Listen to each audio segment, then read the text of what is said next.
muy poquitas personas, o después del primer parcial, algo pasado, será por el aniversario de la carrera. Felicitarles también a ustedes porque son estudiantes de nuestra prestigiosa carrera. Y bueno, no hay otra que hubiésemos suspendido las clases, pero justo en estas horas no hay actividad, ¿no? No hay actividad, entonces es mejor avanzar un poco con la materia de columnas. También les he preparado algunas diapositivas que espero les gusten para ir un poquito hablarles o interiorizar más con el tema de columnas, ¿ya? Entonces ya se les ha dejado en la plataforma la anterior semana el capítulo de columnas, en la cual vamos a hacer una descripción de la forma de calcular, diseñar o qué criterios hay que considerar para las columnas. Hasta hormigón armado 1 hemos llevado columnas cortas o de esbeltez moderada, ¿no? Ahora vamos a llevar otro tipo de columnas, qué es lo que se hace, cómo se trata y todo eso. Pasamos entonces con el diseño de columnas. En el caso que alguien de ustedes tenga alguna duda, me para y aclaramos cualquier duda que tengan al respecto. Entonces, para las columnas es importante considerar siempre la esbeltez, ¿no? La esbeltez, ¿qué es lo que hace? Es reduce la capacidad de soporte de una columna, por lo que su participación es muy importante para su diseño, en la cual nosotros tenemos que considerar la forma y la rigidez de la columna. La importancia que tiene esta conceptualización es asignar el sentido de las columnas de sección rectangular a un edificio cuando existen efectos horizontales considerables como el viento y efecto sísmico. Entonces, en el grafiquito nosotros podemos notar, ¿no?, que si nosotros tuviésemos la fuerza necesaria para eh, mover una columna y agarramos en el sentido paralelo a la menor dimensión, nuestra columna va a ser fácilmente deformable. Sin embargo, debido a la posición y por la inercia, si nosotros empezamos a jalar a nuestra columna en sentido paralelo a su mayor dimensión, debido a la inercia, ¿por qué les digo inercia? Porque la inercia para una sección rectangular es base por la altura, ¿no? En este caso sería la altura en el sentido paralelo de mayor dimensión, h al cubo sobre 12, entonces ofrece mayor resistencia. ¿Cómo nos sirve esto en la vida práctica? Imaginemos que aquí tenemos un edificio visto en planta. Ojo, imaginen todos que aquí donde estoy marcando tenemos un edificio visto en planta. Entonces, el efecto de viento llega a impactar a nuestra estructura de manera perpendicular, ¿ya? De manera perpendicular a nuestra estructura. Aquí estamos viendo entonces nuestra edificación y el viento va a chocar de manera perpendicular a mi estructura. ¿Esto cómo me sirve en la conceptualización de las columnas? Debido al concepto que ya hemos mencionado anteriormente, es recomendable que la acción de la fuerza sea paralela a la mayor dimensión. Entonces, si yo tengo aquí un edificio visto en planta, entonces mis columnas, es recomendable que la mayor dimensión de las columnas, también visto en planta, sean paralelas a la acción del viento. Si nos estamos fijando, el viento tiene este sentido y esta columna, la mayor dimensión, sea paralela a la dirección del viento. Ojo con eso, ¿ya? Entonces ahí ya tenemos un concepto. Cálculo de la esbeltez límite. Entonces nosotros tenemos que determinar un esbeltez límite. ¿Con qué fin? Para saber el tipo de columna a la cual voy a diseñar. Mi columna lo voy a diseñar como columna corta, intermedia o muy esbelta o larga. Entonces, ¿qué me va a definir en qué tipo de columnas o qué criterios tengo que considerar para la columna? Es la esbeltez límite. Esta esbeltez límite entonces se considera a priori, porque no conocemos todavía la armadura de refuerzo, pero nosotros podemos asumir cómo vamos a armar nuestra columna. Entonces, si yo voy a colocar en mi columna armadura en los cuatro extremos, entonces mi valor de C, yo que voy a asumir, bueno, estoy diciendo que voy a asumir, va a ser de 0,20. Si voy a colocar las armaduras en el sentido paralelo, o van a estar armadas en el sentido paralelo a la mayor dimensión, entonces el valor de C que voy a asumir va a ser 0,16. Y en el lado más corto, 0,24. Vuelvo a recordar que esto yo asumo a priori antes del diseño, ¿ya? Y luego determino el esfuerzo axial reducido de cálculo, la misma ecuación que lo hemos visto en hormigón armado 1. Posterior a eso, yo determino la excentricidad de primer orden en el extremo del soporte con mayor momento, en la cual vamos a considerar como positivo.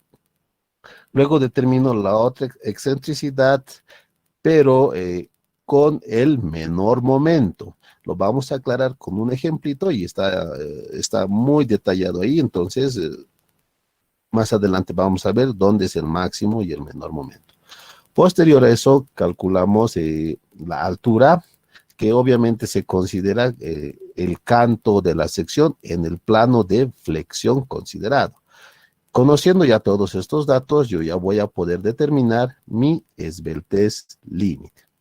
Luego, debo considerar también la longitud. ¿Con qué fin? Para determinarla o relacionarla con la esbeltez mecánica o geométrica. Entonces, antes yo necesito saber qué es la luz libre. Tomando en cuenta entonces en una edificación que la altura de el pilar se considera como la altura de piso al cual pertenece, definimos la luz libre L sub 0 de la columna como: si tenemos dos niveles consecutivos, la luz libre va a ser la distancia de piso a piso entre dos niveles consecutivos. Otro, para el primer nivel, la distancia, bueno, la luz libre va a ser la distancia desde la unión de la fundación hasta la parte superior del primer piso. Ahí tenemos la luz libre. Para la longitud de pandeo, esta está en función de la luz libre, ¿no? Pero tiene que ser afectado por un coeficiente. Entonces se determina según el sistema de sujeción o condición de las uniones en los extremos de la columna. Podemos tener un caso. Por ejemplo, en columnas aporticadas en edificio, cuando nosotros tenemos un extremo empotrado unido a un macizo de fundación, nuestra luz de pandeo va a ser el 0,7 del L sub 0, que en otros casos también se puede utilizar el 0,75 de L sub 0, ¿ya? Otro valor al cual podemos hacer referencia de este 0,7 es el extremo unido de una viga en la parte superior e inferior en los dos lados, bueno, en los dos sentidos, que tienen rigideces o dimensiones por lo menos iguales al de la columna o atravesándola de lado a lado. Luego pasamos a columnas aisladas. Por ejemplo, ¿cuál sería? Como un poste de luz, ¿no? Ese sería el ejemplo en la cual se considera empotrado en el extremo inferior y libre en el otro. Entonces, en ese caso, la luz de pandeo va a ser igual a 2L sub 0. Recordemos entonces que la luz de pandeo considera la distancia entre los puntos de inflexión. Por ejemplo, si yo lo deformo a esta columna, voy a tener esta forma. A ver, ahí está. Esta forma lo voy a tener. Ese es en un sentido. Y en el siguiente va a ser de la misma forma, ¿no? ¿Qué va a pasar a partir de estos puntos? Va a cambiar la tendencia. Posiblemente, si continuase, cambia, ¿no? De esa manera. Entonces, ya ha cambiado en el sentido y la distancia de la luz de pandeo se considera a 2 veces L. Entonces, si yo tengo una distancia de aquí a aquí de L sub 0, pero tengo que considerar la distancia entre puntos de inflexión, aquí se va a aumentar el otro L sub 0. Por eso la luz de pandeo es L sub 0 más L sub 0, 2L sub 0. Luego tenemos otros casos restantes, como podemos ver aquí en la gráfica, en las cuales la luz del pandeo va a ser igual a la luz libre o está afectado por un coeficiente igual a uno nada más. Entonces vemos un caso, podría ser este, en la cual está unida en un extremo y en el otro, pero podría sufrir desplazamientos en los extremos. Entonces, en este caso, o considerarse articulado en los extremos, entonces en ese caso la luz de pandeo va a ser igual a la luz libre. Para el caso de columnas aisladas, entonces tenemos articulado en los dos extremos, empotrado en los otros dos extremos. Ahí también seguimos considerando L sub P igual a L sub 0. Luego, ¿cuándo vamos a considerar? Bueno, en el caso que tengamos empotrado en un extremo y articulado en el otro, la luz de pandeo va a ser igual a L sub 0 sobre raíz de 2, ¿ya? Sobre raíz de 2. Quisiera que alguien, por favor, calcule la raíz de 2 y lo saque la inversa, o sea, 1 sobre raíz de 2, ¿ya? Más mientras tanto. Luego, cuando tenemos los dos extremos empotrados, la luz de pandeo va a ser 0,5 de L sub 0. En ese caso, es difícil verlo en la realidad, ¿no? Que dos extremos estemos empotrados. No sé si alguien ha sacado la raíz de 2 en inversa. Aquí, por ejemplo, L sub P es igual a 0,71. 0,71. Muchas gracias. Entonces, ese 0,7, ¿dónde se aproxima? Fíjate, empotrado en un extremo y articulado en el otro. Se parece mucho a este criterio 0,71, que en el cual te dice extremo empotrado en un macizo de fundación o extremo unido a una viga en la parte superior y inferior en los dos sentidos. Entonces, más o menos tiene la misma relación ya del 0,7 desde 1 sobre raíz de 2 con el LP igual a 0,7. O sea, en ambos criterios, más o menos los valores y el comportamiento es parecido. Luego, con esto, ¿qué hacemos? Una vez obtenido la luz de pandeo, yo voy a calcular la esbeltez mecánica, que se define como una relación de la luz del pandeo y el radio mínimo, o el radio de giro mínimo, donde se produce el pandeo. Entonces, por relación, ya sabemos esto de resistencia de materiales, la esbeltez mecánica va a ser la luz del pandeo entre la distancia del radio mínimo. Entonces, en el sentido del pandeo, ¿y cómo es el radio de giro? Se define como la raíz de la inercia mínima sobre el área. Entonces, reemplazando las relaciones para una sección rectangular, voy a tener que la inercia mínima va a ser igual a la menor dimensión sobre 2 por raíz de 3, y para una sección circular yo voy a tener el diámetro sobre 4. Luego, podemos determinar también la esbeltez geométrica, que se define como la relación entre la luz del pandeo y la menor dimensión de la pieza en el sentido del pandeo. ¿Podemos relacionar ambas esbelteces? Sí, se puede relacionar ambas esbelteces. Entonces, sacando una relación de ambas, ¿cómo relacionamos? Lo único que tenemos que hacer es igualar las luces de pandeo. De aquí despejo la luz del pandeo y también de mi anterior relación despejo la misma luz del pandeo y ya tengo una relación de las esbelteces, ¿no? Que va a ser multiplicado o directamente proporcional a las dimensiones, o una de la menor dimensión y la otra va a ser a la dimensión del radio mínimo. Luego, obtenido ya las esbelteces mecánicas, o también puede ser la geométrica, y ya conozco la esbeltez límite, yo ya paso a determinar las excentricidades.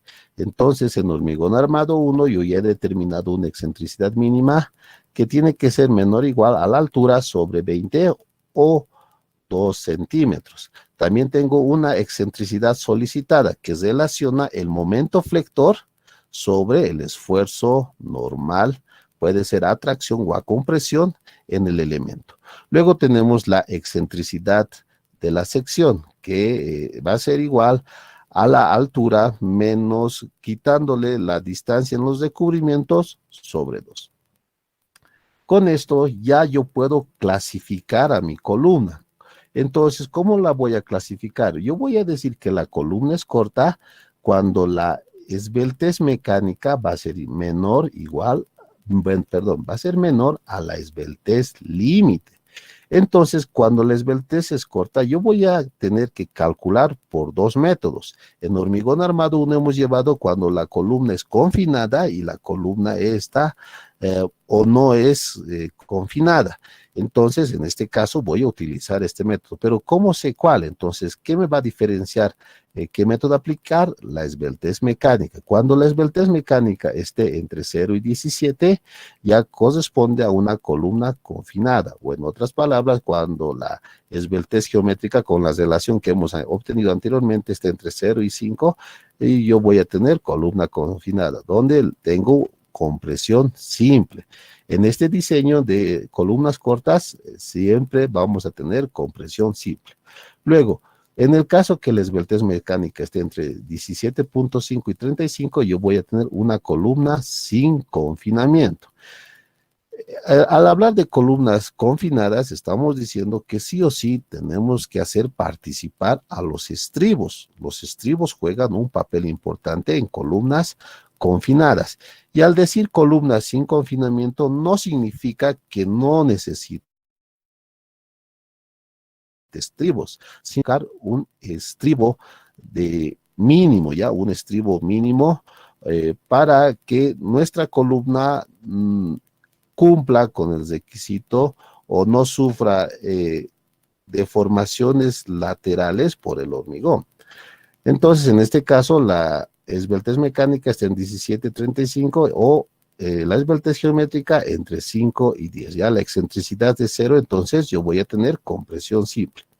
Luego, si mi esbeltez mecánica es mayor a mi esbeltez límite, pero es menor a 100, en ese caso yo voy a tener una columna intermedia o columna con esbeltez mediana. En ese caso, entonces, mi esbeltez mecánica va a estar entre 35 y 100 o la geométrica entre 10 y 29. Para este caso, yo ya voy a tener tres métodos de cálculo. Uno va a ser esbeltez moderada, otro el método práctico o pivote C, que lo hemos llevado en hormigón armado 1, y luego el método aproximado de la EH a flexión recta. Uno de estos tres. ¿Cómo decidimos cuál método utilizar? Entonces, para eso nosotros tenemos que considerar la excentricidad, que lo hemos calculado en el punto anterior, excentricidad mínima solicitada y excentricidad de la sección. Entonces, en ese caso, cuando mi excentricidad solicitada, que sería E, sea mayor a 0 y menor a la excentricidad mínima, yo voy a tener compresión simple. En ese caso, yo puedo diseñarlo con esbeltez moderada. Cuando la excentricidad solicitada, o sea, el momento sobre el esfuerzo normal de compresión, sea mayor a la excentricidad mínima y a la excentricidad en la sección, yo voy a tener compresión compuesta. Entonces ahí voy a diseñar con el método del pivote C. Y cuando la excentricidad o la relación de mi momento sobre el esfuerzo normal de compresión sea mayor a la excentricidad de la sección, yo voy a diseñar como flexión compuesta y aplico el método aproximado de la EH por flexión Z. Por último, tenemos cuando la esbeltez mecánica es mayor a la esbeltez límite. En este caso, la esbeltez mecánica va a estar comprendida entre 100 y 200, o la geométrica entre 29 y 58. En este caso, solamente hay un método que se puede utilizar donde la excentricidad solicitada va a ser mayor a la excentricidad de la sección. Tenemos flexión compuesta igual que en el anterior método, pero el método que voy a utilizar es el método del estado límite último de inestabilidad. Por ese método lo tengo que diseñar. Y aquellas columnas en las cuales la esbeltez mecánica sea mayor a 200 o la geométrica mayor a 58 son columnas que están fuera de norma. ¿Qué quiere decir? Que no tienes que diseñarlas. Y si te da este tipo de esbeltez, ya tú tienes que jugar con otros criterios, por ejemplo, con las dimensiones, el tipo del hormigón, las cargas en algún caso, o no sé, un refuerzo de otra columna central y demás, ¿no? Entonces, cuando la esbeltez mecánica sea superior a 102, no se diseña, son columnas fuera de norma.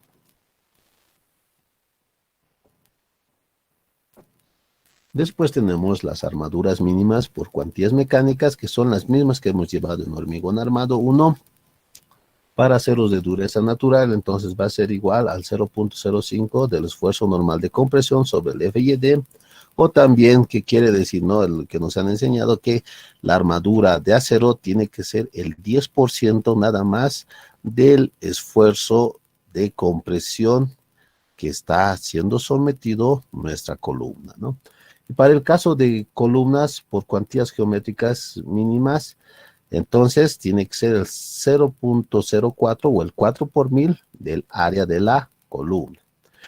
Luego, es recomendable, entonces aquí dice, la sección de refuerzo de la armadura longitudinal encontrada debe dividirse en basas de 4, 8 o 16 o más basas, tratando de conseguir un armado simétrico. Obvio, ¿no? Entonces, si yo voy a tener una columnita, puede ser rectangular, trataremos de armarlo con basas, en este caso es recomendable, ¿no? 4, o sea, ¿qué quiere decir? En cada extremo, 1. 8 también lo podemos denotar con 3 en cada lado, 3 aquí, 3 aquí, 3 aquí, 3 aquí, ¿no? Y por último, 16, que igual es, nos va a dar, esta cantidad de basas nos va a dar un armado simétrico, tanto en un eje como en el otro, ¿ya? Entonces, en ambos ejes, si tenemos un armado simétrico, muchísimo mejor. Verificaciones por cuantía. Entonces, para la cuantía máxima, para no exceder la cantidad de acero, como vemos aquí en la figurita, demasiado, ¿no? Aquí, por ejemplo, ya tenemos un exceso de armado. Es recomendable que la armadura sea menor al 1, bueno, o sea, menor a al esfuerzo del hormigón. Esa es una recomendación nada más. ¿No? Ahí dice 1, lo hubiésemos borrado, pero mantengámoslos ahí. ¿Qué quiere decir esta ecuación? Que la tensión o el esfuerzo que va a resistir el acero tiene que ser menor al esfuerzo que va a resistir el hormigón. Esa es una regla para determinar la cuantía máxima. Y con las cuantías mínimas, como ya decíamos anteriormente, tiene que ser el 10% del esfuerzo axial a compresión. Con las cuantías geométricas, otra vez estamos repitiendo el 0.04 por mil, y en la norma, bueno, es aplicable a nuestro medio, ustedes lo van a ver en una materia más adelante, temas especiales de hormigón armado, que se puede utilizar también el 2 por mil, ¿no? Es también aplicable a nuestro medio. Luego tenemos armaduras mínimas, que son recomendables de la norma francesa, en la cual la armadura mínima para columnas con dimensión, donde la menor dimensión sea menor o igual a 48, nos recomendamos que la armadura mínima sea mayor o igual a 8 veces la suma de los lados de la columna. Y si tu columna, el lado menor es mayor a 48, entonces la armadura mínima va a ser igual a la anterior relación mostrada, pero hay que considerar que el producto también tiene que ser multiplicado por 20 y vamos a tener una armadura en centímetros. Y la armadura máxima menor o igual a 500 por el área, ¿no? Y ahí vamos a tener la armadura en centímetros cuadrados. A ver, están golpeando la puerta virtual, dejaremos entrar. Oscar Quispe Yujra. Ha llegado tarde. A ver, ¿ya? Continuando entonces.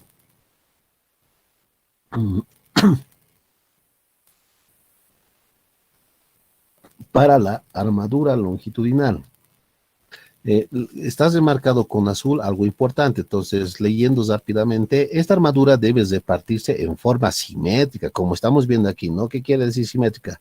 Si tú trazas aquí una línea, si tú trazas una línea vertical de esta forma, vas a tener la misma cantidad de fierros a la izquierda que a la derecha.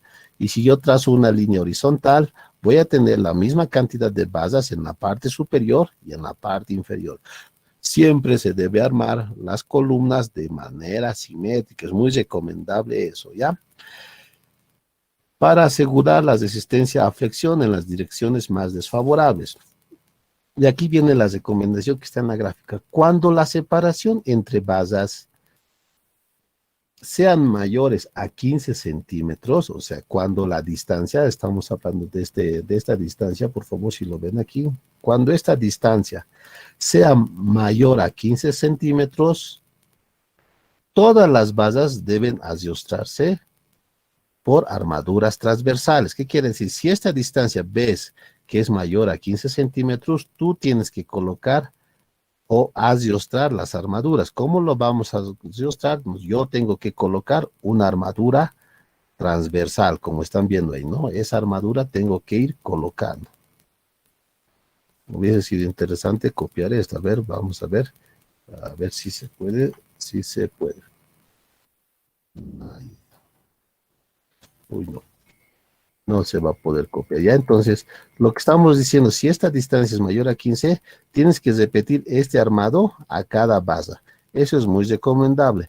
Y caso contrario, cuando la separación sea menor a 15 centímetros, como están viendo en el dibujito, cuando la separación sea menor a 15 centímetros, entonces se adiostra una cada dos bazas. ¿Qué quiere decir? Como en el ejemplito que están viendo aquí, tienes que adiostrar una sí, una no. ¿Qué te está diciendo? Entonces, aquí está adiostrado, muy bien. Si la distancia, esta distancia es menor a 15, esto lo unes, esto no, esto sí, o sea, uno sí, uno no, uno sí, uno no y uno sí. Bueno, esto ya está unido, ¿no? Los extremos, eso quiere decir. Espero que esté claro eso, esa parte del adiestramiento de la armadura longitudinal mediante armaduras transversales. Luego, la armadura transversal o estribos se dispone en cinturones continuos, rodeando todas las bases de las armaduras longitudinales, asegurando la permanencia frente a eventuales movimientos. En elementos con requerimiento o explosiones o movimientos bruscos horizontales, se recomienda una armadura transversal o suncho espiral. ¿Cómo definimos el diámetro de esta armadura transversal? Entonces, tenemos dos criterios. La EHE indica que tomas en cuenta la armadura, el diámetro de la armadura longitudinal y lo divides entre 4, nada más, ¿no? Y la norma francesa, un poquito más estricto, dice que agarras el diámetro de la base longitudinal y lo divides entre 3, ese va a ser el diámetro de tu armadura transversal. Hay un problemita aquí. ¿Qué pasaría si mi diámetro fuese 12 milímetros? Imagínense, 12 milímetros es el diámetro o la base de media que lo dice, ¿no? Nuestros maestritos, la base de media. Entonces, 12 milímetros tiene esta base de diámetro, lo dividimos entre 4, según la EH. El diámetro de la base, pues de la base transversal, de esta que están mostrando aquí, puede ser de 3 milímetros, pero no hay de 3 milímetros. La mínima que tenemos que utilizar es la base de 6 milímetros. Ojo, el mínimo diámetro de la armadura transversal tiene que ser de 6 milímetros. Y lo mismo pasa con la regla Bayes. Si yo tengo bases de 12 milímetros y lo divido entre 3, me va a dar 4 milímetros, pero yo tengo que colocar como mínimo el diámetro de la armadura de transversal, 6 milímetros, ¿no? Y ahí están las recomendaciones. En otra forma, no quieres emplear esta, también te están recomendando esta tablita que más o menos sugiere lo mismo, ¿no? Entonces, aquí podemos ver para diámetros longitudinales de las columnas, para 20 milímetros se recomienda 6. Si es mayor a 25, 8, ¿no? Si es 32, 10. Y de 40, que casi no puede darse, pero es de 12. La recomendación que quería hacerles es que en nuestro medio, por lo general, llegan bases de 20 milímetros. Por lo general, en nuestro medio, aquí en nuestro departamento, los diámetros que llegan o que fácilmente se puede encontrar son de 20 milímetros, ¿no? Y un comentario nada más, ahorita que me estoy acordando, hice cotizaciones de bases por acero y actualmente no están vendiendo bases por toneladas. Yo sé estar comprando bases por toneladas y actualmente no quieren vender los proveedores por bases por toneladas. Están vendiendo por bases. El precio que te dan ya son por bases, ya no quieren dar por tonelada. Todo esto se debe a la situación política que actualmente estamos pasando. Como estamos en elecciones, piensan que va a haber un momento en el cual ya no va a haber movimiento de las construcciones y demás, y no quieren vender o ofrecer actualmente las bases por toneladas. Les aviso eso para que consideren algunas cosas aquellas personas que se están dedicando hoy en día a construir. Bueno, ¿qué pasa con la separación en las bases transversales? la separación entre las basas transversales tiene que ser menor o igual a 15 veces el diámetro longitudinal de la base que tiene menor diámetro, o si no, 30 centímetros o la menor dimensión más 10, ¿ya? Entonces, eso más. Luego, en el armado de columnas debe evitarse la continuidad de armaduras en los cambios de dirección de manera interna. ¿Qué quiere decir? Si nosotros nos estamos dando cuenta, aquí a ver, me daré una flechita en vez de mouse. Un momentito, por favor. Aquí. Pero solamente es para que me entiendan. Ahí está.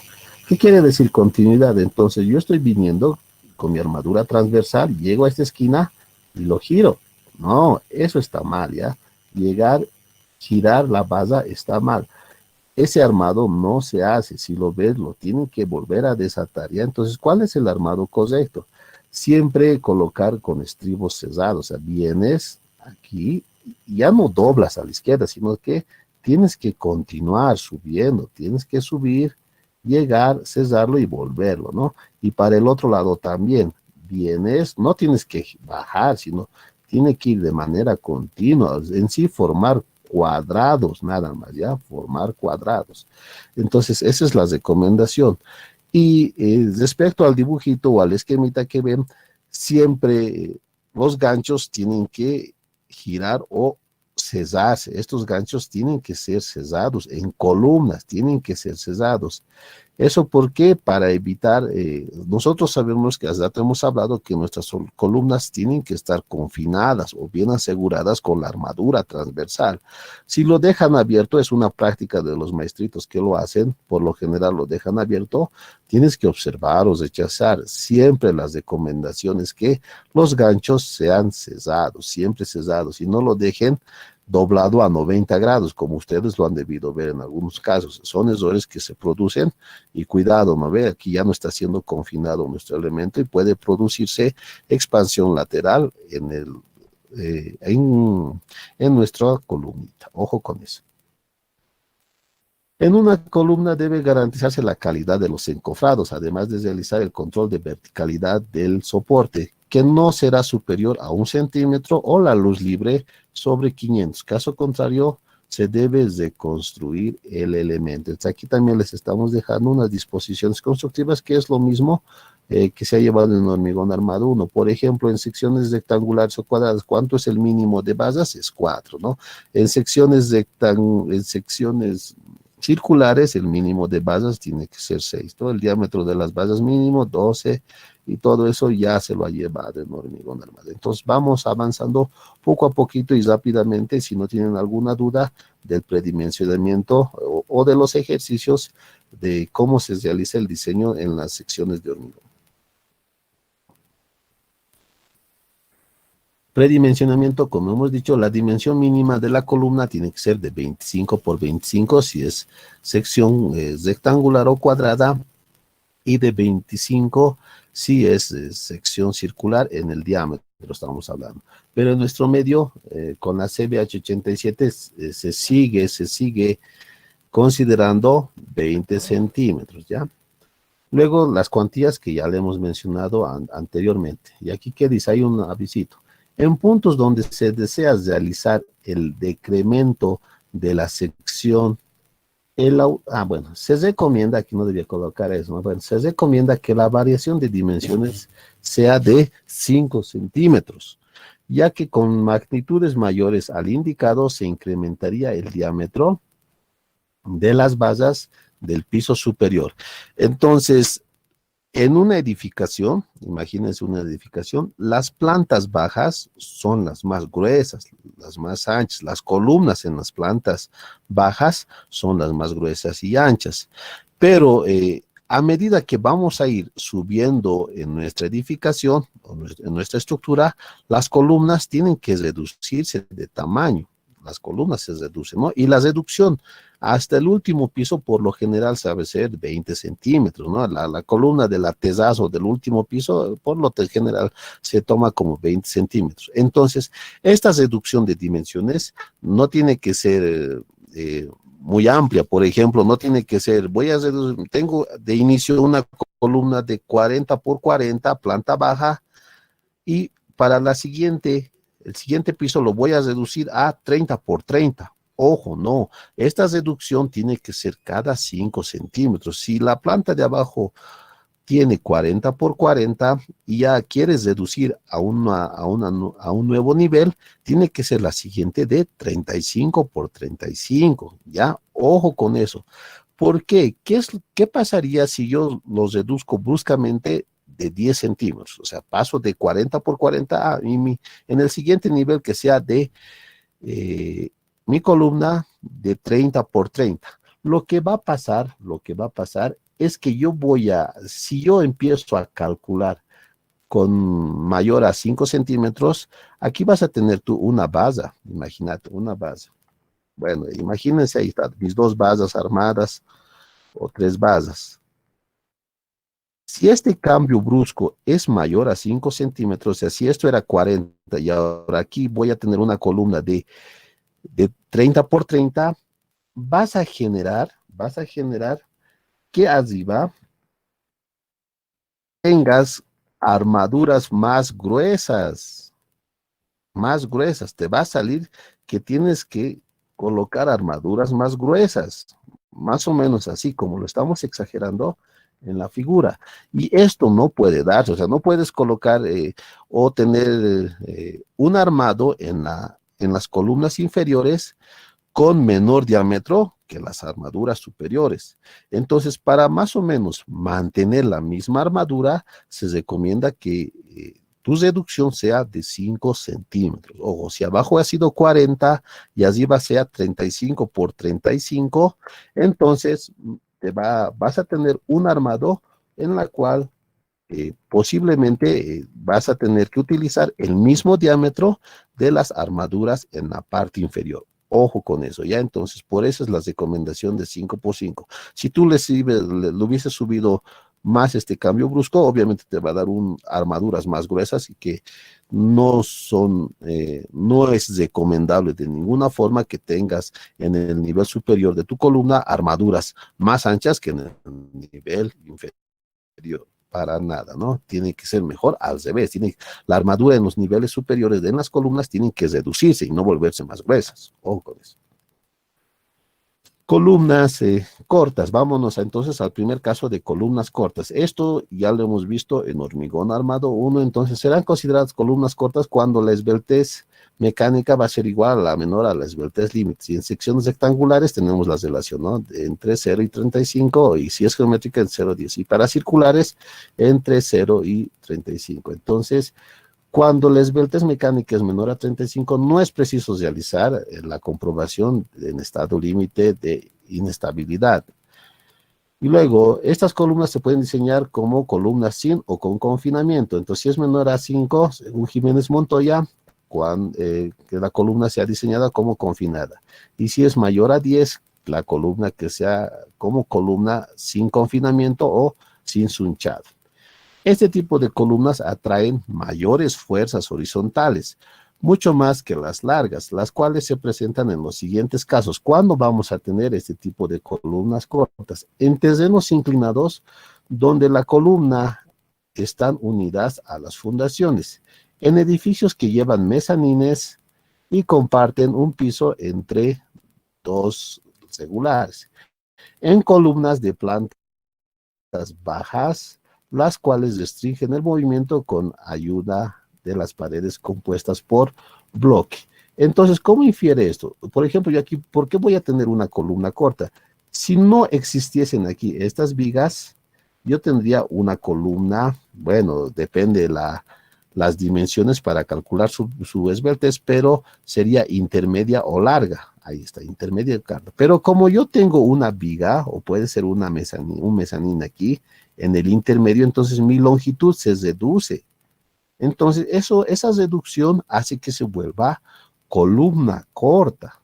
Lo mismo va a pasar en el caso de que yo tenga un pared de bloques a una altura parcial, ¿no? A una altura parcial. Yo, si no tuviese esta alturita, bueno, si no tuviese este muro de bloques, mi columna podría ser larga, o intermedia, pero debido a que tengo este bloque, yo ya he restringido la lateralidad de movimientos en mi columna, entonces se reduce la luz. Al reducirse la luz ya se vuelve una columna corta. Ojo con eso. Y en el ejemplo de las pendientes, ya está, y es obvio decir, ¿no? Que esta va a ser columna corta y a medida que la pendiente esté en contacto con la fundación, yo voy a tener una columna intermedia o una columna larga. En nuestra ciudad se da mucho, ¿no? Este caso de columnas cortas y largas en nuestro medio. Luego en el tema de zapatas vamos a indicar qué relación debería tener la pendiente y la ubicación de las zapatas con respecto a una determinada columna en pendiente. Ya eso lo vamos a ver en zapatas.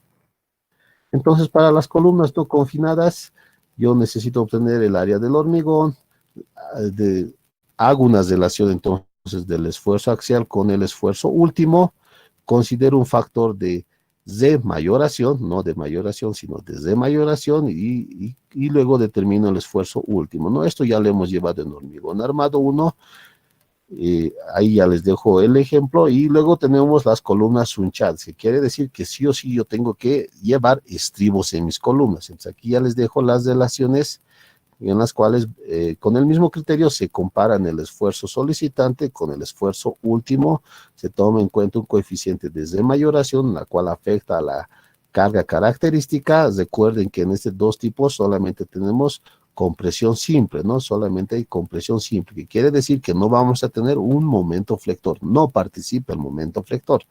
Reemplazando entonces vamos a tener eso. Estos dos ejemplos son de hormigón armado 1. Vámonos a lo que nos interesa. Columnas con esbeltez moderada, donde la esbeltez mecánica está comprendida entre la límite y menor a 100. En este caso yo tengo que considerar el coeficiente de esbeltez, donde para secciones rectangulares va a ser igual a la raíz de 12 de la longitud de pandeo sobre la menor dimensión A, y para secciones circulares 4 veces por la luz del pandeo sobre el diámetro. Entonces, por ejemplo, aquí, ¿por qué estamos manchando con negrito las basas de acero? En este caso se indican que estas basas son las que se oponen al pandeo, son las que mayormente trabajan, ¿ya? Las basas pintadas con negrito son las que trabajan eh, a, al pandeo. Entonces, ellas son las más importantes y las que van a resistir que nuestra columna pueda pandear. Entonces, para eso yo voy a determinar la esbeltez mecánica, y si este valor es menor a 50, yo determino un coeficiente alfa. Y si mi esbeltez mecánica está entre 50 y 100, cambia mi expresión de mi alfa. Ojo aquí. Luego tengo que determinar la sección reducida, que quiere decir que voy a mi sección, si yo tengo una sección cuadrada, lo voy a pintar. Ahí está. A esta sección yo tengo que reducirle 1 centímetro a cada lado, ¿ya? Si fuese rectangular, reduzco de aquí, vengo 1 centímetro y voy a ir reduciendo también 1 centímetro del lado izquierdo y del lado derecho. Entonces, reduzco 1 y 1, voy a tener aquí el valor de 2, de ahí viene, ¿no? Y de la misma forma en el otro sentido, reduzco 1 centímetro aquí y otro centímetro aquí, 1 más 1 sería este 2. Y con el mismo criterio ya tengo la sección reducida, que sería esta sección pintada aquí de azul. Luego, relacionando las expresiones, yo voy a tener dos casos. Si quiero determinar cuánta carga puedes resistir, entonces sería esta expresión. Y si quieres determinar cuánto acero necesitas, entonces de esta expresión yo despejo la armadura y voy a tener esta expresión. Ya, o sea, las dos expresiones son las mismas, nomás se puede aplicar ya sea para determinar una carga última o para determinar la cantidad de acero. Y otra vez las recomendaciones, es mejor que lo armes de manera simétrica. Aquí te está diciendo, ¿no? Armado simétrico, nada más. Luego vamos al diseño de columnas flexionadas. Ahorita vamos a pasar a los ejemplos. Entonces, ¿qué quiere decir columnas flexionadas? Que ya va a participar el momento flector. Entonces, ¿cómo va a participar el momento flector? Vamos a tener algunos métodos. Por ejemplo, tenemos el método aproximado del instructivo EHE a flexión recta. En este caso, la esbeltez mecánica tiene que estar comprendida entre la esbeltez límite y menor o igual a 100, que va a definir las excentricidades. Entonces, por este método, yo voy a determinar los momentos, las excentricidades de primer orden en la parte superior y en la parte inferior, como estamos indicando aquí, ¿no? Una máxima y una mínima. Luego determinamos las excentricidades de primer orden considerando siempre si nuestro soporte va a ser intranslacional o translacional. Luego determino mi excentricidad ficticia, para el cual necesito conocer un factor beta y luego el radio de giro de las armaduras, por eso es I sub S. Posterior a eso, yo considero, según mi disposición del armado, me ofrecen algunas tablitas para determinar el beta y el I sub S. Luego determino el radio de giro, pero ya no de las armaduras, sino del hormigón, donde tenemos, por ejemplo, para una sección rectangular, la menor dimensión sobre 2 raíz de 3, y para una sección circular, el diámetro sobre 4. La excentricidad luego se determina una excentricidad ficticia, reemplazando todos los valores encontrados de los anteriores puntos, ahí está, y luego tengo que encontrar una excentricidad total que va a ser igual a la excentricidad ficticia E sub A por la excentricidad E sub E que ya le hemos determinado en los anteriores puntos. Por aquí está, E sub E, listo. Entonces, yo sé que en algunos casos tal vez parece un poquito largo y tedioso, pero lo único que tenemos que hacer, las expresiones que ahorita les estoy mostrando ya están ordenadas. O sea, aquí ya les he dejado a manera de recetar los pasos que hay que seguir. Cómo se calcula E sub 2, cómo se calcula E sub 1, cómo se calcula. Ustedes sigan esta secuencia o este orden de pasos y van a poder hacer el diseño. Entonces, si no tienen dudas hasta el momento, pasamos con el ejemplo de aplicación de columnas, ¿ya? Entonces, veremos el chat si no hay preguntas antes de pasar.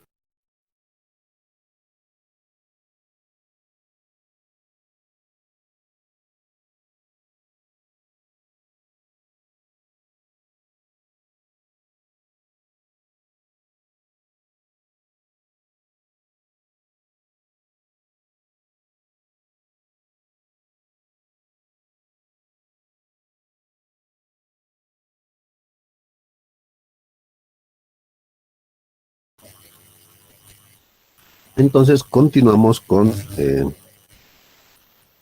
ya con los ejemplitos, ¿ya? Entonces, vuelvo a repetir, solo tienen que programarse la secuencia de pasos anteriormente mostrada, nada más. Por ejemplo, tenemos aquí, diseñar la armadura de la siguiente columna para la sección superior e inferior, dice. Entonces, la parte de arriba y la parte de abajo, bueno, con H21, donde tenemos el coeficiente de las acciones 1.6, el coeficiente de reducción del hormigón 1.5 y del acero 1.2. La altura de la columna es de 5 metros. Entonces, paso 1, materiales, que ya sabemos calcular. Nos pasamos ahora en las solicitaciones. Ojo con las solicitaciones. Aquí tenemos trazado el momento flector, ¿no? Aquí tenemos trazados el momento flector. Tenemos un momento flector en la parte superior de 170. Y luego un momento flector en la parte inferior, obviamente que va a ser superior de 282, ya el momento inferior siempre es mayor, al igual que el esfuerzo axial, el de abajo siempre va a ser superior.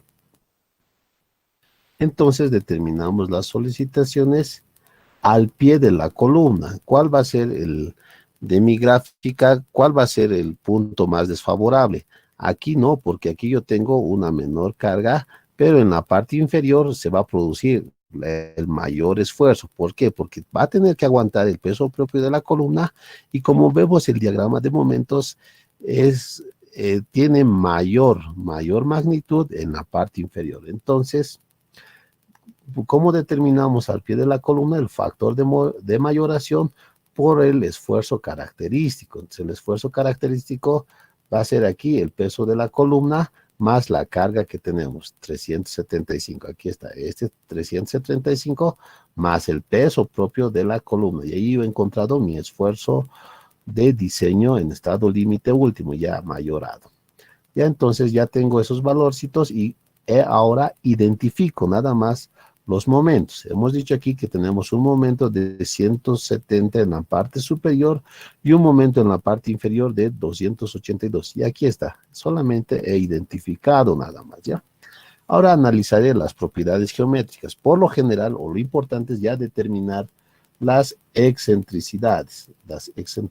Entonces, ¿cómo saco? Estoy volviendo a repetir lo mismo que hemos mencionado anteriormente. Todo eso, para que esté más claro, vuelvo a repetir, solamente es una secuencia de pasos. No vean que es algo complicado, es una secuencia de pasos. Excentricidad de cálculo máximo de primer orden en el extremo del soporte con mayor momento. Aquí te está diciendo con mayor momento. ¿Y cuál era el mayor momento de esta gráfica? Porque hemos identificado 282 y ahí está, ¿no? A eso yo lo voy a llamar E sub 2.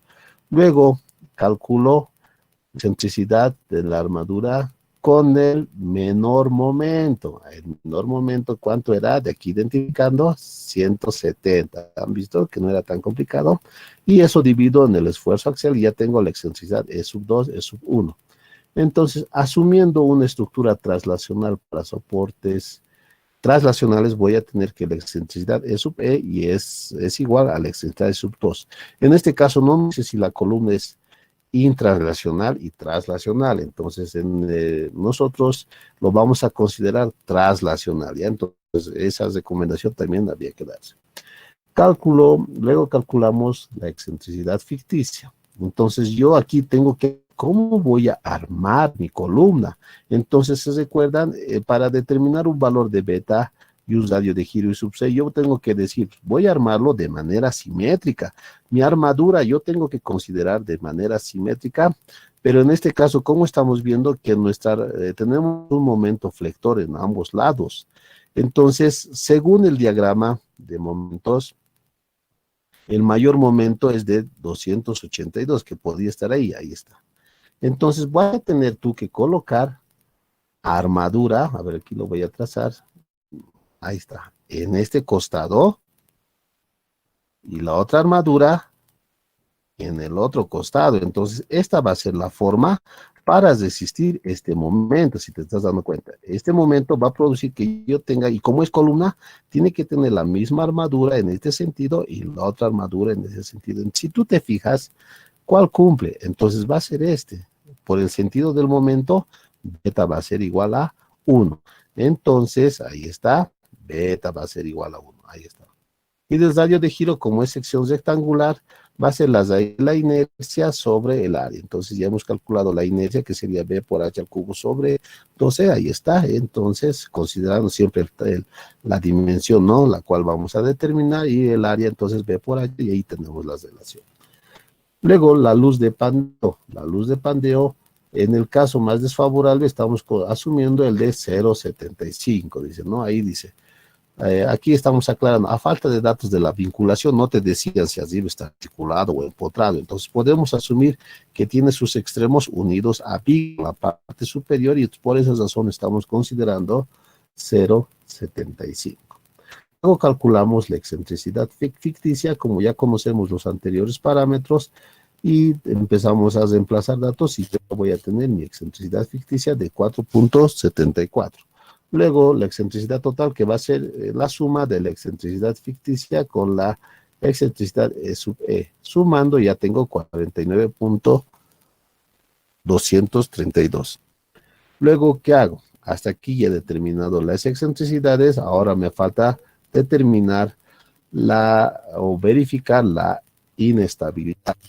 ¿Qué necesito para eso? Determinar mi esbeltez mecánica. ¿Qué sería la relación de mi luz de pandeo entre la inercia mínima? Entonces ahí estás reemplazando, ya lo tenemos, ¿no? Luego calculo la armadura simétrica en las caras opuestas. ¿De dónde sale este C24?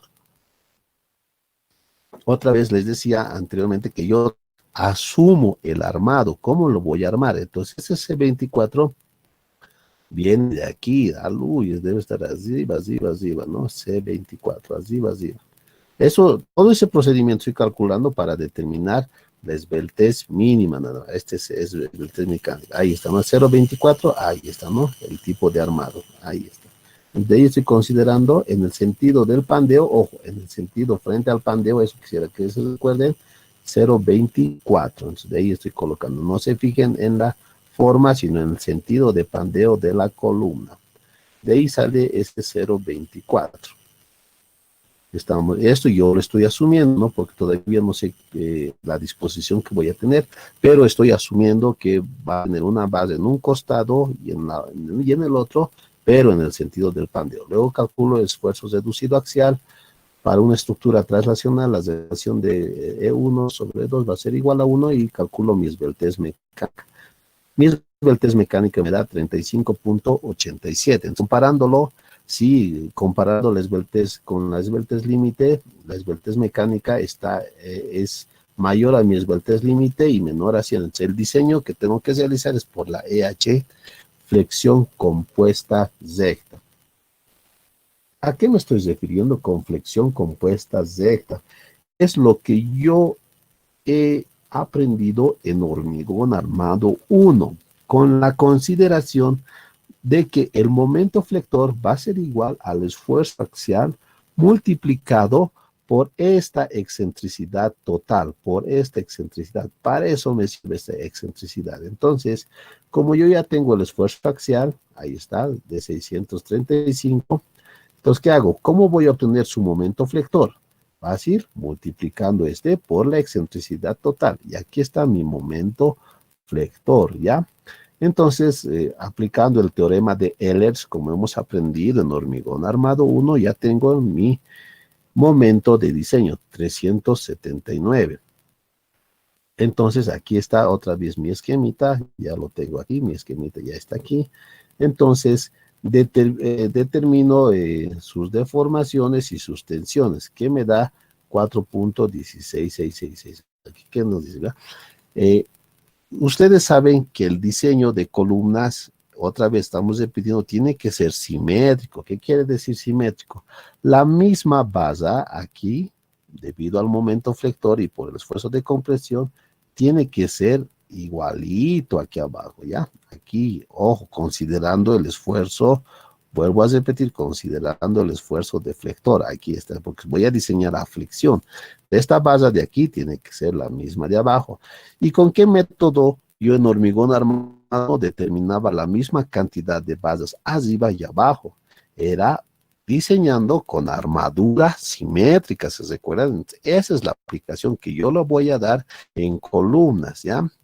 En columnas yo diseño aflexión con armadura simétrica.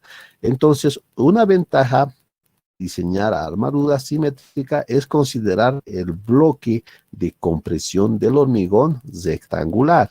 Ojo, no el parabólico rectangular, sino el rectangular. Y se recuerda, para determinar la armadura simétrica, yo tenía que determinar la profundidad del eje neutro.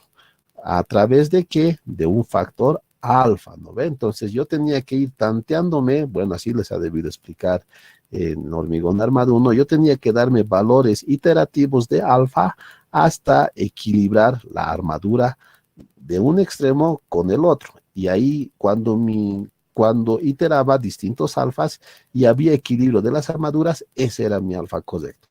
En este caso, cuando tú asumes un hormigón con comportamiento de diagramas rectangular, se simplifica, ya se simplifica este cálculo, en la cual alfa ya se puede despejar.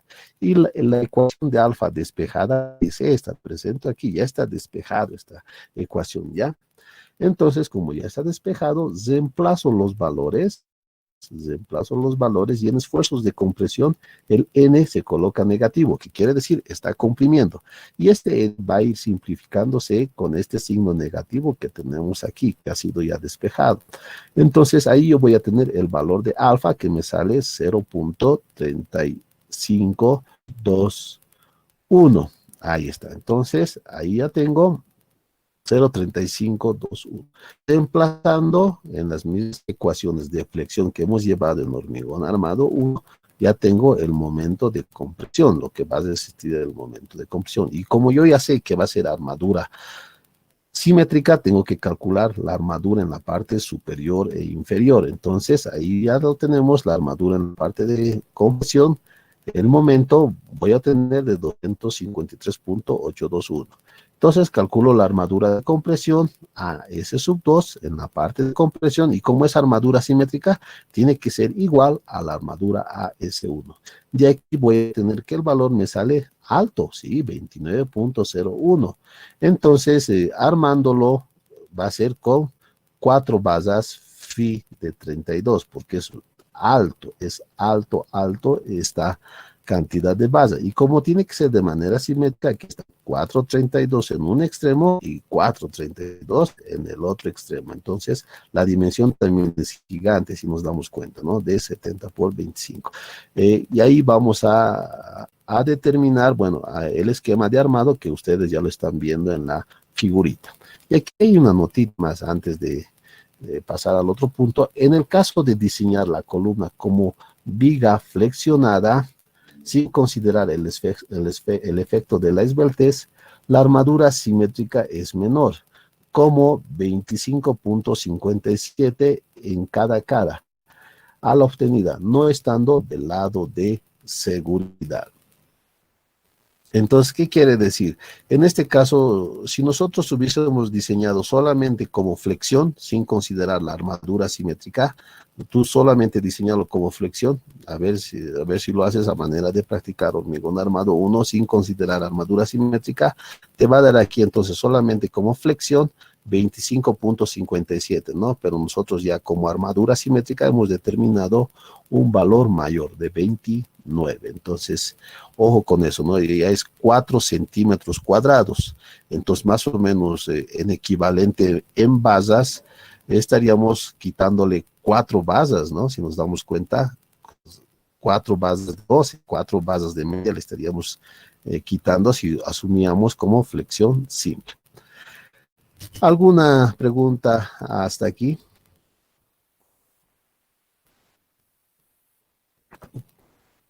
Todo está mecanizado, o bueno, el orden, tienen que seguir el orden nada más de las ecuaciones y ya van a poder realizar el diseño. Creo que lo único nuevo sería la aplicación del método de armadura simétrica a columnas. Ya, ojo, estamos aplicando el método de flexión de armaduras simétricas, pero a columnas. Ya, entonces, si no hay dudas, me fijaré el chat, tampoco hay dudas. Ya, entonces seguiremos con el método general en estado límite último de inestabilidad. En este caso, la esbeltez mecánica va a ser mayor a la esbeltez límite. Vamos a tener las excentricidades de cálculos, E sub 2, los mismos pasos. Vuelvo a repetir, ya la secuencia va a ser la misma. Voy a conocer mis momentos, mis esfuerzos axiales, determino las excentricidades, tengo que si mi columna pertenece a una estructura instranslacional o translacional. En este caso, tengo que considerar las curvaturas, ¿ya? Voy a considerar las curvaturas determinando un coeficiente alfa, luego el axial de referencia, y determino una curvatura para cargas de corta duración. Luego el radio de giro, factor de forma de la sección, o sea, todo está, la secuencia de pasos es única, ¿ya? Luego determinamos las cargas axiales, incrementos de curvatura, una curvatura total con la cual yo voy a determinar mi excentricidad total, ¿no? Y luego calculo mis solicitaciones y voy a aplicar para determinar la armadura otra vez. Armadura, como está flexionada mi columna, una armadura simétrica a flexión. Lo mismo se repite. A ver, veremos en el ejemplito. Determinar la armadura de esfuerzo de una columna. Aquí ya está diciendo que es biarticulada. ¿Esto para qué nos va a servir? Para la longitud de pandeo. De sección 25 por 40 y longitud de 7.5 y recubrimiento 2 centímetros. Además está solicitado con 150 kilonewtons por metro y un esfuerzo normal de compresión de 820, ¿no? Los materiales H25 y acero de 420 en condición de control intenso y muy buena en la ejecución. Considerar un coeficiente de fluencia de 2.18. Ya. Entonces pasamos a los materiales y aquí ya nos están dando los esfuerzos en estado límite último, ya mayorados, ya no nos están diciendo que tenemos que considerar características. Aquí ya está mayorado y otra vez se repite la secuencia, nada más, se repite los pasos que hemos mencionado. Primero determinamos la excentricidad E sub 1 y E sub 2 de máximo orden. Luego vemos si la estructura es translacional o intranslacional y en este caso asumimos como translacional, ya tenemos la excentricidad E sub E y E sub 2. Luego la verificación de la inestabilidad, como nos dice doblemente articulado de la columna en ambos extremos, el valor va a ser 1. En este caso L sub P, la luz de Pandé, va a ser igual a luz libre, 7.5. Calculamos el radio de giro de mi columna de hormigón. Luego la esbeltez mecánica y luego para armaduras simétricas, lo mismo, ¿no? 0.24, que del anterior ejemplo, una armadura en un costado y en el otro, ahí está 0.24, el axial y la esbeltez límite. En este caso, mi esbeltez límite me sale 0.35 y veo, ¿no? Como la esbeltez límite es menor a mi esbeltez mecánica, que está comprendida entre 100 y 200, yo voy a tener que considerar el estado límite de inestabilidad. Entonces, cuando yo calcule estado límite de inestabilidad, tengo que calcular las curvaturas. Entonces, vuelvo a repetir, la secuencia de pasos es la misma y he determinado los valores de beta, excentricidades, L sub 0 y D, y reemplazo nomás los valores, determino las curvaturas, aquí están las expresiones y solamente reemplazo nada más. Solamente es una secuencia de pasos, ya no van a tener, no se van a complicar mucho con con el criterio, solamente es una recetita que ya les estoy pasando nada más. Calculamos el factor de forma, ahí está con todos los valores reemplazados y las curvaturas, ¿no? Ahí está todas las curvaturas, la secuencia de pasos, como la condición nos dice que es de condiciones de ejecución buenas de la obra, entonces determinamos la resistencia media o promedio del hormigón, que es 1.20 más FCK más 1. Eso aclarar, ¿no? Que en nuestro medio tenemos condiciones muy buenas, condiciones o pésimas, por así decirlo, ¿no? Y eso viene de nuestra norma, de la CBH 87, que es aplicable, si nos damos cuenta, es aplicable al instructivo español. Pero a modo de comentario, hoy en día ya se está cambiando de norma en nuestro medio, entonces ya no vamos a poder indicar estos coeficientes, ya no va a haber condiciones muy buenas y pésimas en nuestra actual norma. ¿Por qué? Porque la actual norma que ya se va a emitir tiene raíz americana, y en la americana todo tiene que ser excelente, todo tiene que ser excelente. Entonces, si todo va a ser excelente, yo les hago la pregunta a ustedes, ¿cómo estamos obteniendo nuestro hormigón en obra? En Estados Unidos o en las normas americanas, nuestro hormigón viene ya premezclado, hormigón de alta calidad, pero en nuestro medio no lo hacemos así. Nuestros hormigones están siendo preparados en mezcladoras, dosificadas por peso, dosificadas por volúmenes, utilizando recipientes. Entonces no vamos a poder llegar a la calidad que nos va a indicar nuestra actual norma. Entonces, si alguien dice que esta norma es mejor, pero hay que ver qué tanto es mejor, es una crítica nomás que estamos dando, ¿no? ¿Qué tanto es mejor? Recuerden que yo no puedo decir que la norma americana es mala, ¿no? Estaría tremendo error, pero tampoco puedo decir que nuestra norma CBH 87 no sirve, ¿no? Nuestra norma CBH 87 se adecua todavía a las características de nuestro medio, a nuestra forma de vaciar, o sea, es muy adecuado con la norma española que considera también estos parámetros. Entonces, nuestra norma CBH 87 es adaptable al instructivo HE y es adaptable en el medio de ejecución de hormigón en nuestro departamento, aquí en La Paz y demás, ¿no? Entonces, esto cómo se controlará más adelante es una duda que hay que tomar en cuenta. ¿Cómo vamos a realizar el control de calidad de ahora en adelante en nuestras obras? ¿Será que ya vamos a empezar a pedir hormigón premezclado? A ver, vamos a ver si los dueños o los propietarios de una estructura van a indicar que sí van a poder hacer eso o no. Los maestritos querrán usar eso, sí o no. Es amplio, ¿no? El debate ya se vuelve más amplio. Luego calculamos el módulo secante, el esfuerzo axial, el incremento, las curvaturas en las cuales todas las expresiones ya están, ¿no?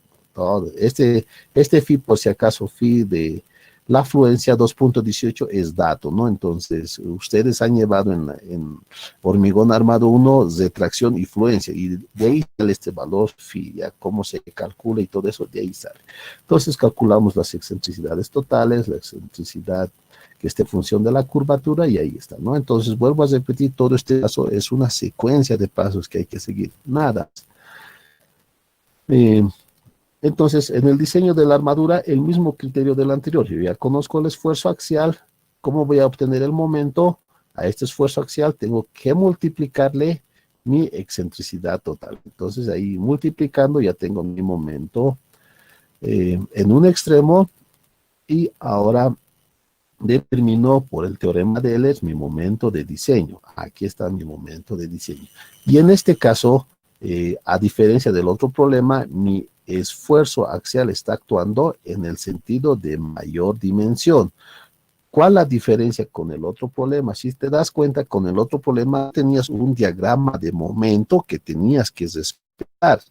Ojo, en el anterior problema tú tenías que respetar el diagrama de momento. Y en este problema ya te están dando de datos los momentos y los esfuerzos axiales. Entonces, por lógica, el momento tiene que ir. ¿Se recuerdan de ese dibujito que estaba jalando en el sentido de mayor dimensión? El criterio es que el momento sea o sea paralelo, como aquí están viendo, en el sentido de mayor dimensión. Esa es la diferencia con el anterior problema. En el anterior ejemplito te daba obligadamente el diagrama de momentos. Aquí no te da el diagrama de momentos. Aquí ya te da el esfuerzo normal y el momento flector. Entonces nosotros estamos asumiendo que el momento flector, lo correcto es que actúe en el sentido de mayor dimensión, ¿ya? No sé si alguien tiene dudas al respecto. Ya, por favor, ya estamos terminando, y luego se les he preparado unas diapositivas que espero que les guste, son bastante interesantes o prácticas. Continuando entonces, con el diseño a flexión, ya determinamos el esfuerzo de diseño o la deformación, las tensiones del acero, y luego, como les decía, hay que asumir para diseñar una columna a flexión el armado simétrico.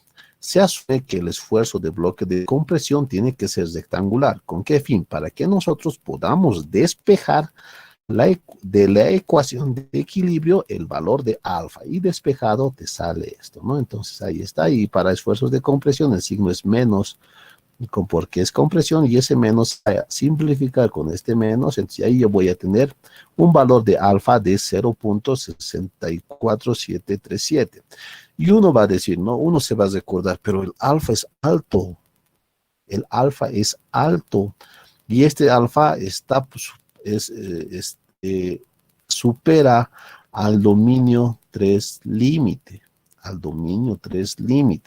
Entonces, pero en este caso, recordar, sí afecta si fuese viga, porque las vigas trabajan a flexión. Pero en este caso, ¿estamos diseñando vigas? No, estamos diseñando columnas. Y en las columnas, el alfa puede ser superior a los valores alfas que nos indicaban a flexión, ¿no ven? Se recuerdan, por dominios y va avanzando. Esperemos que esta actual norma, por lo menos conceptualmente, nos hablen de los dominios. Yo he revisado la norma americana. En palabras bien simples, todo está en el dominio 3. En palabras simples, todo está en el dominio 3. Esperemos que la actual norma, por lo menos por concepto, nos hablen del subdominio 2A, subdominio 2B, subdominio 3, el subdominio 4, por lo menos, porque eso nos ayuda un poquito a entender el concepto de estos valores de alfa, ¿ya?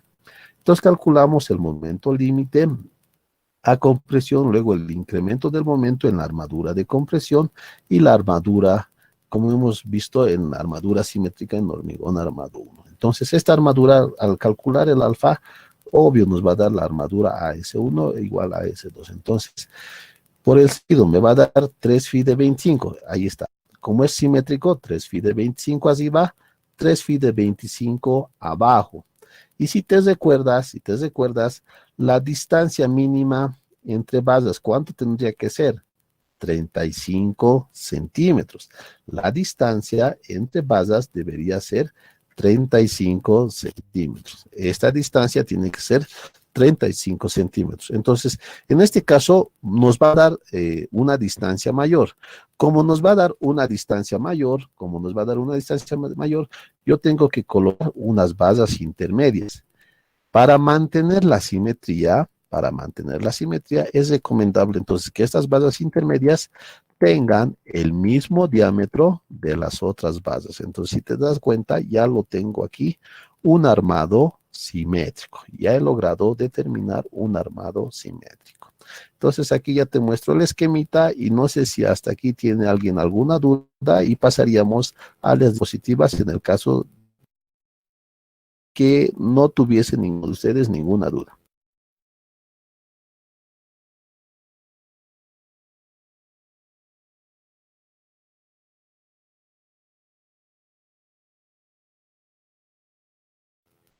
Ya, muchas gracias. Entonces, ahora pasaremos con las diapositivas, que es un poquito más interesante. Esto es un cálculo teórico que se ha dado de las columnas, abarcando ya otros puntos y complementando al tema de hormigón armado uno en la parte de columnas, ¿ya? Entonces, les voy a mostrar la diapositiva. Por favor, voy a tratar de hacerlo más explícito en las diapositivas.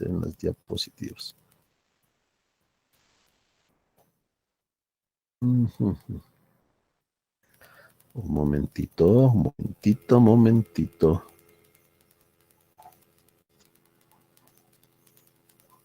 Ya se nos ha pasado la rabia del partido de ayer, ¿no? Entonces, estamos más tranquilos.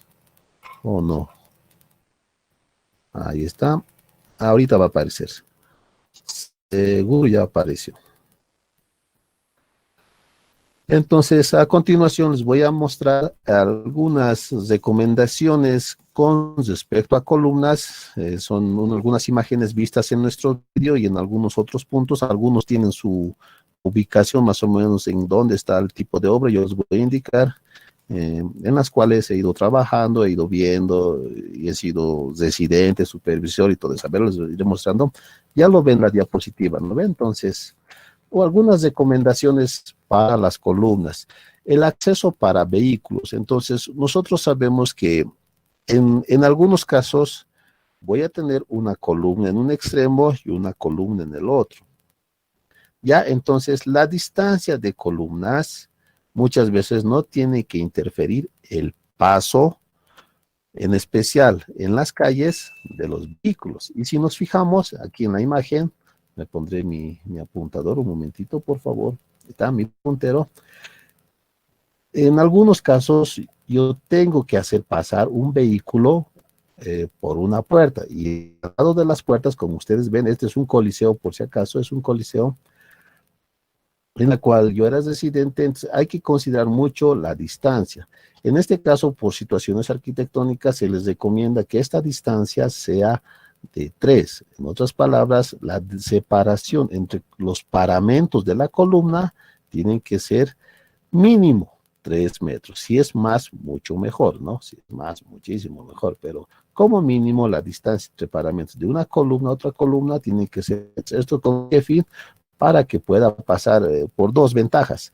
En algunos eventos se necesita que el vehículo pase, y en este caso, en etapa de construcción y ejecución, nosotros necesitábamos meter material de construcción a este tinglado. Entonces, de esta forma hemos dado justo la distancia entre columnas para la puerta o para el ingreso de 3 metros, ¿no? Ahí está, si se dan cuenta, ya, pues, esta distancia hace que el vehículo pueda maniobrar, ya sea para entrar o salir. Vemos aquí otro caso también, pero en este caso, en este ejemplo, esto está ubicado, eh, En la anterior, por ejemplo, en la anterior colisión es en el distrito 14, es en el distrito 14 de la ciudad del Alto. Y aquí tenemos una estructura en el, se me ha ido el nombre, pero es del Príncipe de Paz, allá arribita, donde más antes se entregaban subsidios, no me acuerdo la calle, cómo se llamaba. Aquí también, para el mismo paso de vehículos, se está respetando una distancia de columnas, pero quisiera que coloquen atención en algo. Aquí tenemos un cruce de vigas, fíjense, un cruce de vigas. Y yo les decía, este cruce de vigas en, en efectos sísmicos es un punto crítico, porque puede producirse un colapso en este punto. Entonces, eh, ¿dónde va a intervenir una columna?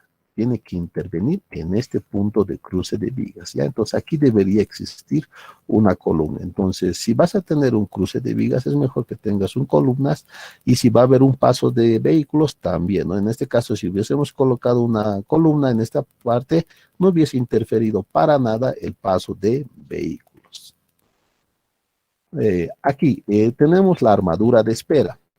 En las columnas, las armaduras de espera tienen que ser unidas a la zapata. La armadura de espera une la armadura de la zapata, que lo tenemos aquí, está enmallado, con la columna. O sea, por eso se le dice armadura de espera. Está esperando a que la armadura se coloque en esta parte, ¿no?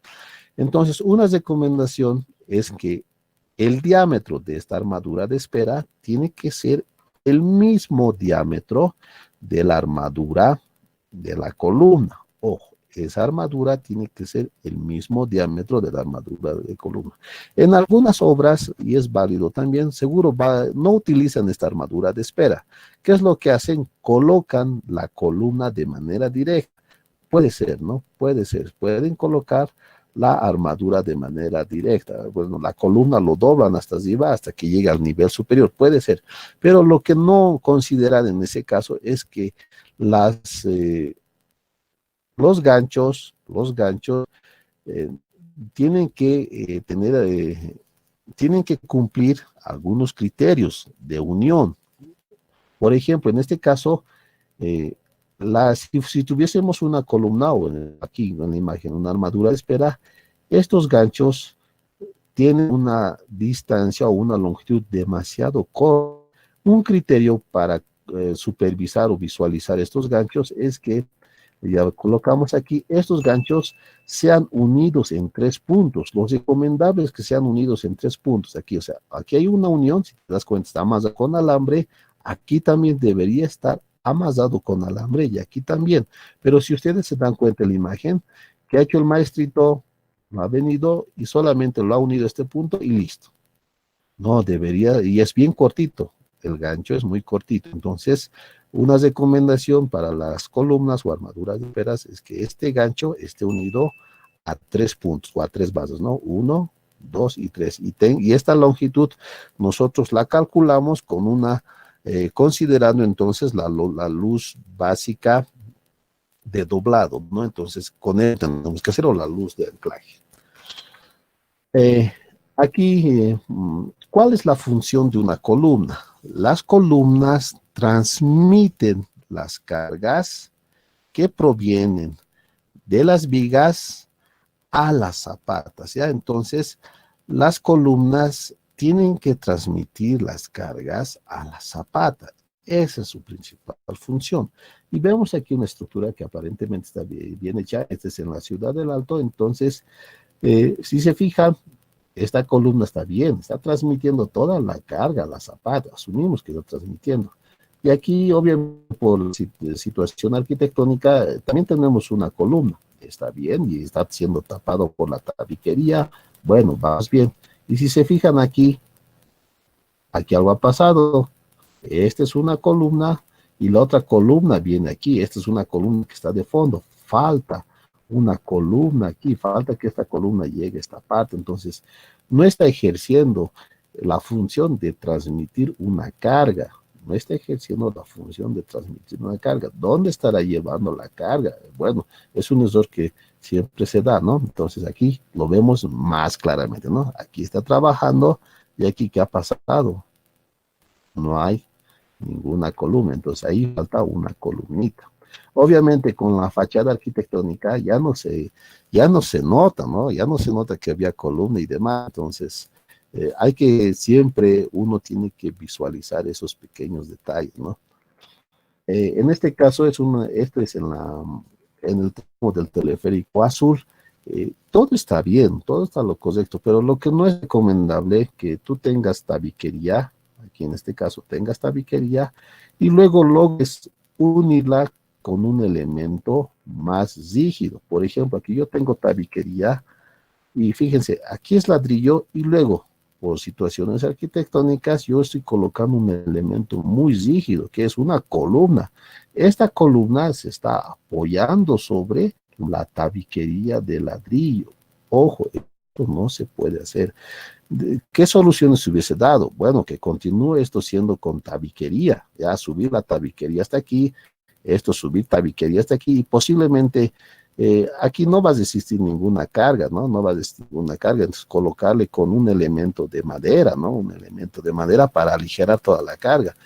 Entonces, no podemos colocar un elemento de hormigón armado sobre tabiquería. No se hace eso, no es un problemita y aquí está la empresa, ¿no? Si alguien lo puede visualizar, lo va a identificar. En este caso, todo está bien, eso también es en la ciudad del Alto, en la cual vemos, ¿no? Que tiene su columnita, estamos bien, pero aquí vamos a continuar la construcción, más adelante seguro se va a continuar la construcción, pero ¿qué es lo que pasa en esta columna? La columna tiene que transmitir la carga a la zapata. ¿Y qué ha pasado en este punto? No hay columna, la columna ha sido interrumpida. Entonces no puede apoyarse otra vez la columna sobre la tabiquería, hace falta esta columna. Son errores que se cometen, ¿no? Son errores que se cometen y pasan. Aquí esto es en la ciudad bueno, este es en la ciudad del Alto, al frente de la Universidad Pública del Alto. Entonces es una estructura que ya está terminada, ya está acabada. Es muy bonita la estructura. No hay errores aquí en este caso, pero quisiera que no, o alguien puede notar cuál es la diferencia entre las columnas de la parte superior y la parte inferior. ¿Alguien lo nota? ¿Se ve o no se ve? Bueno, aquí ya está en el título, ¿no? Los cambios de sección. ¿Qué quiere decir? Aquí yo tengo una columna cuadrada, está bien, una columna cuadrada, está bien cuadrada, y por razones estéticas o arquitectónicas, posiblemente aquí sea salón o algo así, no me he fijado bien qué función tiene. Ya lo ha cambiado a columnas estéticas, que son las columnas circulares. Aquí están mis columnas circulares. Los de extremos son cuadrados. ¿Hay un criterio? Sí, se puede cambiar de sección, pero ojo, ¿cuál va a ser el criterio? El criterio es el siguiente, aquí ya vemos en otra fase las columnas cuadradas con las circulares. ¿Cuál va a ser el criterio? Si tú quieres cambiar de una forma, puede ser de columna cuadrada a circular o de circular a cuadrada, el criterio tiene que ser el siguiente. En este caso, si tú cambias de una sección recta, bueno, cuadrada a circular, primero, para la sección del piso inferior, tienes que calcular su centro de gravedad. Una vez ubicado su centro de gravedad, para que no exista excentricidades, entonces determina su centro y sobre ese centro tiene que coincidir la nueva sección del nivel superior. ¿Ya? Entonces, ese es el criterio. No tiene que existir excentricidades. Tienen que compartir el mismo centro de gravedad en los cambios de sección. Aquí, ya. Esto es en Villa Victoria, más o menos, ¿no? Es en Villa Victoria. ¿Qué es lo que ha pasado en esta estructura? El dueño le ha dicho que quiere construirse un piso más, y eso pasa, ¿no? Al maestrito le ha dicho que quiere construirse un piso más.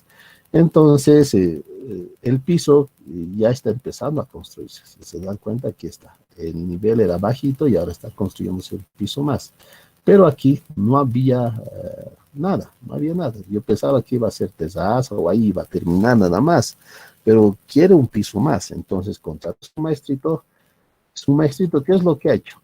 Ha empezado a colocar las basas como clavo. Y quiere decir que ha empezado a clavarlo un poquito nomás, ha perforado, bien pequeñito, y lo ha empezado a meter las basas ahí. Esta base debería estar unida a esta columna, bueno, a las bases de esta columna. Entonces, él no está haciendo eso solamente sobre losa, lo está colocando nada más. Ahí nomás lo está colocando, ni siquiera lo está sujetando, lo está colocando, ¿no? Entonces termina el proceso. Ahí está, lo ha terminado el proceso, lo ha puesto, ha cometido, bueno, su objetivo está bien, ¿no? Ahí está. Luego, ahí está, ya está terminadito y ya nadie lo nota, ¿no? Nadie lo nota, ¿no? El problema está que como lo ha puesto en un efecto sísmico, eh, obviamente el punto de rotura va a ser este, el punto de rotura va a ser este. Entonces, aquí la columna se irá pues para uno de estos lados y no para esto. Entonces, es muy peligroso ese tipo de construcciones que se están dando. Y fíjense, ya ha subido la columna, ya ha subido, ¿no? Y va a continuar, si se dan cuenta, va a continuar, así va más. Entonces, ya está vaciado. Este es el punto crítico que les decía, ¿no? Es un punto crítico. Entonces, no deberían hacerse este tipo de trabajos. Eh, ¿Pasa eso también? ¿Alguien tiene alguna pregunta? Vamos a ver. Ya. Pasa también en la mala disposición de las columnas. Otra vez, el objetivo de las columnas es transmitir las cargas a la fundación, ¿no? Entonces, y aquí otra vez, bajamos y estamos interrumpiendo las columnas. Ahí está siendo interrumpido. Entonces, no se tiene que hacer este tipo de obras y nosotros, ¿dónde está el problemita en sí? Es la falta de supervisión. Eh, Actualmente no es culpa del arquitecto, créanme, no es culpa del arquitecto. El arquitecto ubica los ambientes y demás. Eh, el problemita suele ser cuando no hay un supervisor o un residente en la obra. Entonces, ¿qué hace? El propietario confía en el maestro. Dice, no hace falta traer al ingeniero, el ingeniero saca plata nomás y todo eso. Y en parte sí es cierto, pero depende depende de la forma que lo vean. Hay profesionales que dicen, ya voy a irte a ver, pero te lo voy a ver, pero me tienes que pagar por un día que vayas 500 bolivianos o 100 bolivianos. El propietario no va a querer pagarte ese monto primero, no va a querer pagar monto. Y el maestrito le va a decir, no, ves, te has traído a un ingeniero y a un hecho, y yo te lo hubiese hecho normal, tú lo hubiese hecho ver, y no te hubiese cobrado 500, a mí me hubieses dado un refresquito nada más. Entonces, lo que yo puedo decir, que si alguna vez algún dueño, bueno, algún propietario te pide una recomendación, tú vayas, tú vayas. Actualmente, a mí me ha pasado, he sido siempre bien tratado, ¿no? El dueño te trae en un vehículo, tú les recomiendas, se lo ves, todo eso. El dato eh, que no haya una supervisión en obra, entonces cuando se confía en el maestrito, ocurren estos errores. No ha habido una supervisión o una dirección de la obra. Por ejemplo, uno si identificaba, le tendría que decir, no, maestrito, por favor, o al dueño, aquí tienes que colocar columna, por si acaso, o qué es, o mirar un ratito el plano, ya, aquí tiene que haber una columna. Cosas que al dueño uno tiene que indicarle, decirle dónde está. Pero cuando las personas no confían, bueno, o no quieren traer a un supervisor o a un director o a un ingeniero encargado, entonces ocurren estos errores por falta de supervisión o una guía técnica. Si alguno de ustedes en alguna ocasión les dice, por favor, dámelo una miradita, anda a visualizar, dáselo, no te está diciendo que se lo construya, no te está diciendo que se lo hagas. Si alguien te pide de favor, por favor, quiero que me lo des un vistazo, anda, te van a tratar muy bien. Y si luego te pregunta cuánto va a ser, tú le dices tu voluntad. A falta, imagínense que si alguien, a falta de que alguien no haya querido ir, ocurren estos errores. Entonces, es mejor de buena voluntad ir nomás a las obras cuando te lo pidan y así vamos a tratar de evitar todos esos errores, ¿no? Entonces, es una pequeña recomendación nomás que les doy. Otra cosa ya es que te diga, ahora quiero que me lo construyas, quiero que me lo hagas, ya tiene su precio, ¿no? Entonces yo te lo puedo construir o diseñar, tal, ¿no? Pero para una pequeña supervisión o dirección, tú deberías ir y si es que te ofrecen algún día, puedes ir, anda, ¿no? En este tipo de estructuras nos fijaremos nuevamente en las columnas. Lo que podemos notar es lo siguiente. Entonces aquí estamos aclarando con puntos 1, puntos 2. De ahora en adelante en la materia no solamente ya hay que tratar el tema de columnas, sino también de soportes, ¿ya? La columna también es un soporte vertical, pero aquí tenemos otro tipo de soportes que ya en algunos casos se los conocen como pantallas, ¿ya? Pantallas en las cuales son elementos obros con mayor dimensión que las columnas. Entonces, ¿cómo incide la aplicación de las columnas en comparación con los muros o muros pantalla? Uno, la inercia es muy importante porque, obvio, este elemento va a tener mayor inercia que esta columna. ¿Qué quiere decir? Que este elemento va a soportar mayor esfuerzo horizontal que esta columna. ¿Dónde más va a incidir en la edificación? En el centro torsional, de mi edificación, donde exista pantallas o muros pantallas, el centro de gravedad torsional, lo vamos a llamar, va a estar ubicado donde haya mayor rigidez o mayor cantidad de muros. ¿Qué quiere decir? Que esta estructura va a soportar esfuerzos horizontales por lo general en todo este lado izquierdo, pero está siendo descuidado en este lado derecho. ¿Por qué? Porque solamente tenemos una columna delgadita. ¿Cuál hubiese sido el mejor criterio? Tratar de tener muros de manera simétrica, ¿no? O ubicar mayor cantidad de columnas en estos puntos, cosa de hacer un equilibrio. La del centro torsional es la misma que del centro de gravedad. Ustedes se recuerdan que cuando nosotros calculábamos una viga T, el centro de gravedad estaba por lo general en el lugar donde había mayor área. Es el mismo criterio aquí. Donde hay mayor elemento o mayor área de soporte, en ese lado va a estar ubicado el centro torsional, ¿no? Entonces, hay que cuidar mucho a las estructuras desde el punto de vista, tal vez al arquitecto sugerirle, ¿no? De un muro, por lo menos aquí, que haga un equilibrio con todo este elemento. Entonces, en las observaciones que se tienen aquí, dice, ¿no? Se tienen muros de cortes no simétricos. Este murito también debería estar aquí, porque aquí también tenemos otro muro. O para dar un equilibrio, deberíamos tener un muro en la parte central, para dar un equilibrio de manera general a todas las estructuras. Luego, las columnas tienen secciones diferentes. Obvio, aquí tenemos una columna delgadita y aquí ya estamos contratando, bueno, le estamos componiendo con un muro ya de dimensiones más grandes, ¿ya? Esas cosas se hablan con el arquitecto, siempre hay que terminar con el arquitecto. Entonces, viendo también aquí la estructura que anteriormente se indicaba, tenemos los puntos unos. Otra vez, la columna tiene que transmitir la carga a la zapata, y aquí ha sido interrumpido nuevamente, ¿no? En este caso, la zapata se está apoyando sobre la losa. Y ojo, en la losa estamos considerando también en la losa la parte de planeamiento.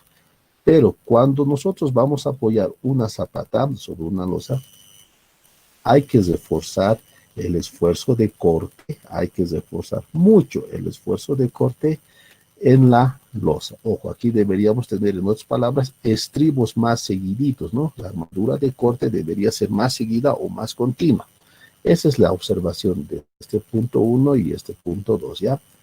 El punto 3, fíjense, como hemos dicho anteriormente, tenemos una losa rígida apoyada sobre losas aligeradas. Pero respecto al punto de columna, aquí hace falta una pequeña columna. Bueno, entre comillas, sí hace falta, ¿no? Lo mejor hubiese sido que esta columna de aquí siga subiendo a esta parte, ¿no? Siga subiendo esta parte y no dejar al aire, sin apoyos de columnas, esta losa, ¿no? Esa es una pequeña observación. Nada más, a ver qué más nos dice. La columna 3 es el apoyo, como les decía, era algo conveniente esto subirlo. Y luego en la columna 4 y 5 la continuidad. Ah, ya. ¿A qué se refiere con continuidad? En la 5 estamos bien, si se dan cuenta, está siendo tomado en cuenta los efectos de funcionamiento aquí. todo está siendo vaciado, no tenemos aligerados, está bien. Y aquí, en la columna 4, ¿qué le costaba un poquito más cesarlo aquí? O sea, deberíamos vaciar esta parte más. Todito esto ya deberíamos desaparecer y no tener dos cuadritos de aligerado, ¿no? Por alguna razón yo de alguna forma hubiese tratado de meterlo aquí todo vaciado, por así decir, y estos aligerados, tratarlo de ya no considerarlos. Pero pasa, ahí está mi columnita que faltaba, ¿no? Bueno, y esto hay que faltaba hasta aquí abajo, ¿no? Esto hay que ir alargando hasta aquí abajo. Verticalidad, uy, eso es un problema también terrible. Aquí, por ejemplo, es notorio la verticalidad, ¿no? Y es bien fácil darse cuenta trazando nada más con alguna línea y todo eso. Por ejemplo, la línea debería ir recta, nada más, ¿no? La línea deberíamos ir recta y tranquilamente no cumple la verticalidad, ¿no? Aquí, te fijas, este puntito deberíamos ir de manera de... Son detalles que tenemos que controlar en nuestro órbita, nada más, ¿no? La verticalidad. Esto es, por ejemplo, de una imagen de internet. Pase nuestro medio. Fíjense, entonces, aquí está.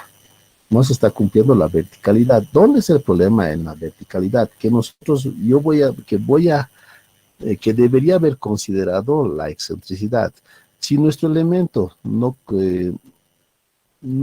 está sobre una misma vertical, va a aparecer, depende de la cantidad de pisos, un esfuerzo normal de compresión, como sabemos, ¿no? Y al no estar sobre el centro de gravedad de la columna inferior, vamos a producir una excentricidad. La excentricidad puede ser 5 centímetros, fíjate, no hay problema, la excentricidad puede ser 5 o menor a 5, menor a 3 centímetros. Pero recuerden que para el momento flector, a esa excentricidad tienes que multiplicarle por el esfuerzo axial que está viniendo. Imagínate que esta estructura sea de 20 pisos, aquí arriba tenga 20 pisos por encima. El esfuerzo normal va a ser de 20 pisos. Y si eso lo multiplicas por una excentricidad, así sea de 3 centímetros, ya tienes un momento flector grande. Entonces hay que tener cuidado con ese tipo de verticalidad en las estructuras. Si no me equivoco, esto es en Sucre. ¿Qué pasa aquí? Esto es en Viacha, esto ha pasado en Viacha, en uno, a ver, aquí creo que tengo la dirección, en una fábrica de ladrillos de Viacha. Se ha producido una lluvia torrencial, luego se ha vuelto granizo y las cargas de nieve, ¿no? Entonces, en este caso, como ustedes podrán ver, las columnas se han doblado. De alguna forma, ¿cómo tengo estas imágenes? Son estudiantes que me han llamado, me ha pasado así, ¿qué puedo hacer? ¿Qué es la solución? Entonces, ¿qué es lo que ha pasado? ¿Cómo asumimos el problema? Entonces, de ahí viene de esos fotitos que voy capturando y que en algunos casos no los han debido ver. Entonces, ¿qué ha pasado? Debido al exceso de carga de nieve que no ha sido considerado en el tinglado, y supuestamente este tinglado, bueno, este techo, esta cubierta, está bien sujetada en las columnas, está bien sujetada. Por alguna razón, solamente la estructura de al lado ha colapsado, pero aquí no. Pero ¿dónde está el detalle de estas columnas? Si bien se han ido doblando, si bien se han ido doblando, hacía falta una columna, bueno, hacía falta, perdón, una viga que una a todas las columnas. Fíjense. Entonces, no es recomendable solamente realizar columnas para que sirvan de apoyo a las cubiertas. También lo correcto hubiese sido que entre columna y columna tengamos una viga de unión, ¿no? Una viga de enlace con todas las vigas, ¿no? Una encadenada en algunas cosas, digamos.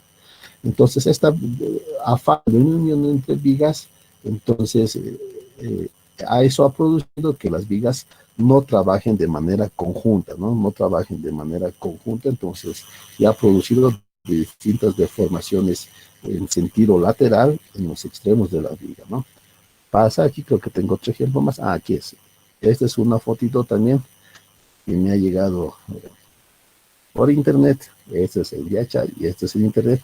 Aquí, ¿qué es lo que está pasando? Ojo aquí en este punto. ¿Por qué se ha vuelto punto crítico?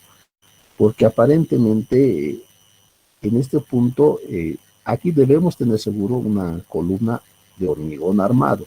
Y en este punto ya no se ha considerado la armadura de refuerzo, no se ve la armadura de refuerzo, ya no se ve. Posiblemente esto sea una columna solamente de hormigón y no tenga vasos de acero.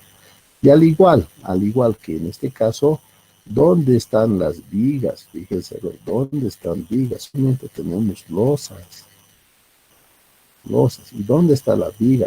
En el caso que, bueno, si hubiese existido una viga, yo estoy seguro que no hubiese pasado de esta deformación, por así decirlo, en este sentido. No se hubiese entrado, la hubiese sujetado a esta parte de la columna. Entonces, es muy importante la participación de las vigas que estén unidas en las columnas, ¿ya? Siempre, siempre, siempre. No sé qué más hay aquí. Ah, ya. En algunos casos las columnas también son maltratadas por los mismos mestizos para colocado de las instalaciones. En este caso, viga y columna, viga y columna. Y como en la anterior clase les decía, se podría evitar las vigas porque depende, ¿no? El diagrama de momentos va a venir de esta parte, ustedes saben, luego ojalá en este caso esté bajando y llegue por este punto, ¿no? Y luego siga continuando mi diagrama de momento.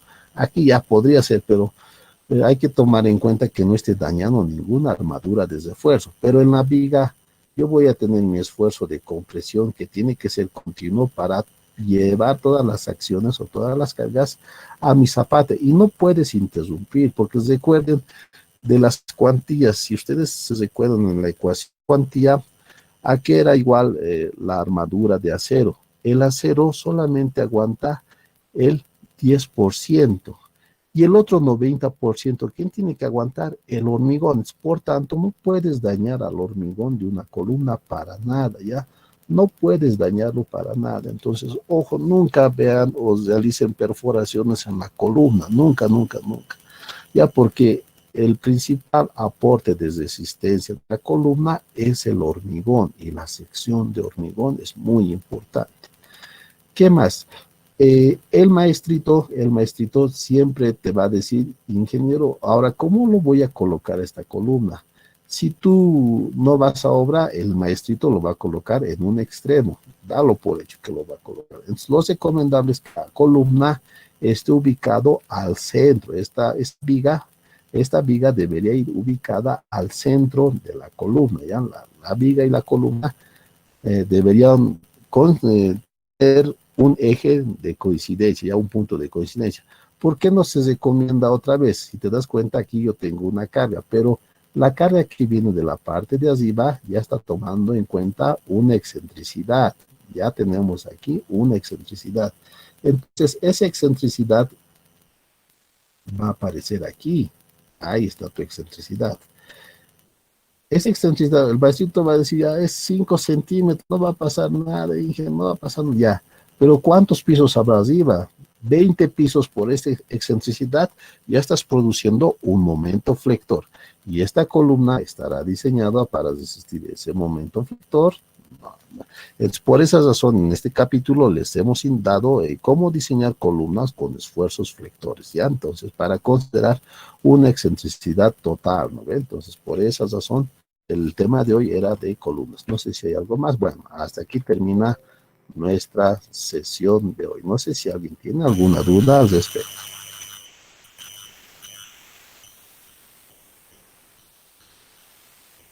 Inge, Sí, en la fotografía que ha mostrado de tinglado de VIH, si no me sí. equivoco,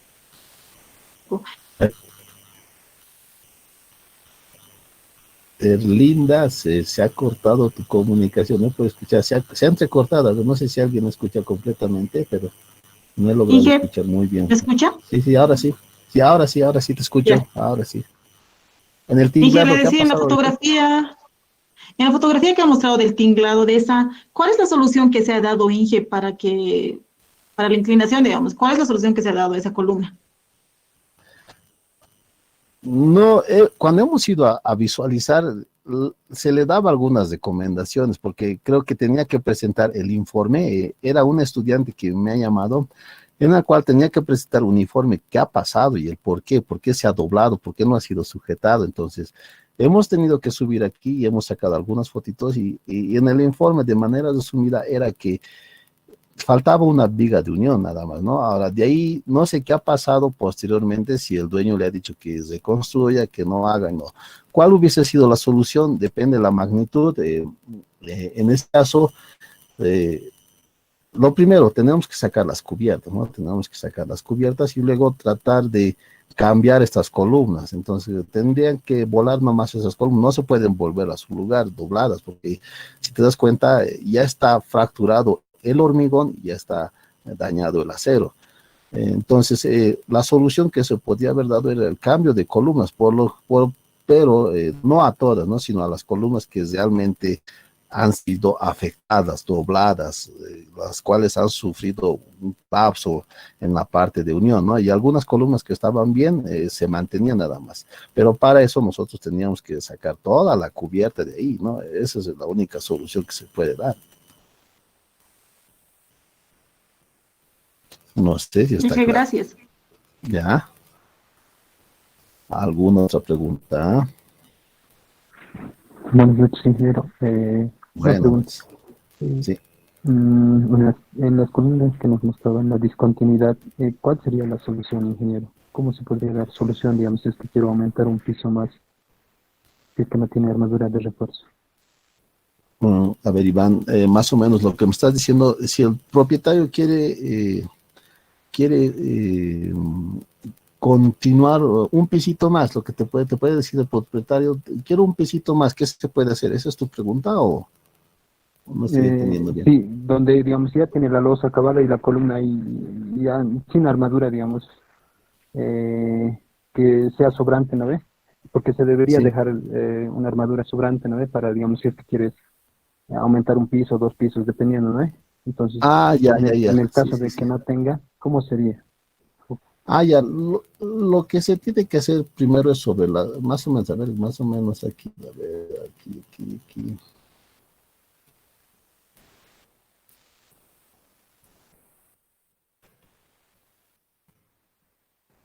Más o menos, a ver si lo que yo te estoy entendiendo, en este caso, lo que no se debería haber hecho era esto, ¿no? Entonces, el colocado. Lo correcto, ¿qué es? Es picar, a ver, uno, nosotros tenemos que verificar si esta columna puede aguantar un piso más, pues si esta columna puede aguantar un piso más, entonces, en alguna ocasión a mí me ha tocado eso, cuando estaba trabajando en provincia me decían, ¿no? Pues se puede aumentar una columna más y hemos hecho las verificaciones y tenía basas de eh, cuatro, en el piso inferior tenía 4 piecitos de media, nada más, y la columna era pequeñita de 20 por 20 y querían sí o sí los comunarios aumentar a toda su estructura un piso más. Entonces, sí o sí querían aumentar, no es que podemos, han preguntado, podemos, no, vamos a aumentar un piso más y necesitamos la aprobación y la recomendación del ingeniero, o sea, sí o sí querían aumentar. Entonces, yo les he dicho que sí, primero se tiene que calcular cuánta carga, cuánto va a soportar esta columna. Entonces, yo he sacado la carga, primero hay que sacar la carga porque en algunos casos no va a cumplir, no se va a dar, pero en este caso sí o sí daba la carga que se podría aumentar un piso, pero bajo algunas condiciones. Ya no se puede, si bien vamos a colocar o continuar con las columnas, la losa de la parte que quieren aumentar, hemos sugerido que ya sea de madera, ¿no? Un entablonado de madera, que el último piso toda su losa no sea vaciada de hormigón, sino que sea entablonado de madera. Esto a fin de que no, de aligerar la carga en el piso inferior. Entonces, sí daba todo eso. Y otra, que no sea que toda esa planta nueva, que no sea al 100% ocupada o habitada. o tenga función, sino que una parte ya sea como una especie de tesaza o un pasillo largo o un pasillo corto. Entonces, son esas recomendaciones que hay que dar.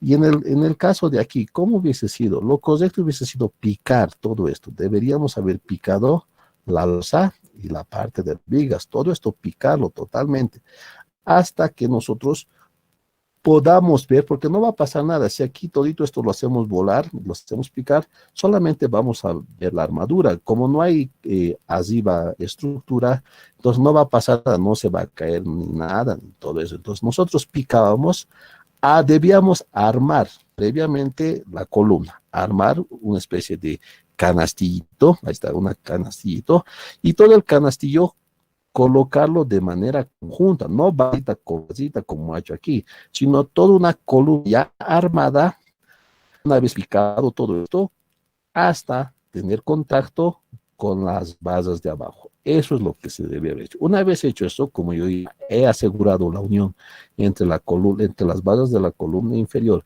con nuevas bases, recién debe haber vaciado y tener esto, ¿no? Recién hubiera, no así uno por uno. Entonces, eso hubiese sido la solución que se hubiese dado eso. Primero hay que ver si la columna va a aguantar. Primero hay que ver eso, ¿no? Y luego una vez, si sabes que la columna aguanta, dar soluciones y luego supervisar que haga de manera correcta todo eso, ¿no?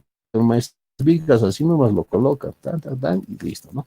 Hay que tener cuidado siempre, o hay que supervisar o visualizar siempre al maestrito, siempre, siempre, siempre. ¿Alguna duda más? Gracias, ingeniero. Ay, a ti van por la pregunta. Ya entonces, creo que ya no hay más dudas. Vamos a continuar con el siguiente tema. Nuestra sesión va a ser hasta aquí. Voy a dejar ahora en la plataforma los capítulos siguientes. Como hemos dicho en el aviso, hoy no vamos a tener control de lectura de columnas en esta semana por semana aniversario.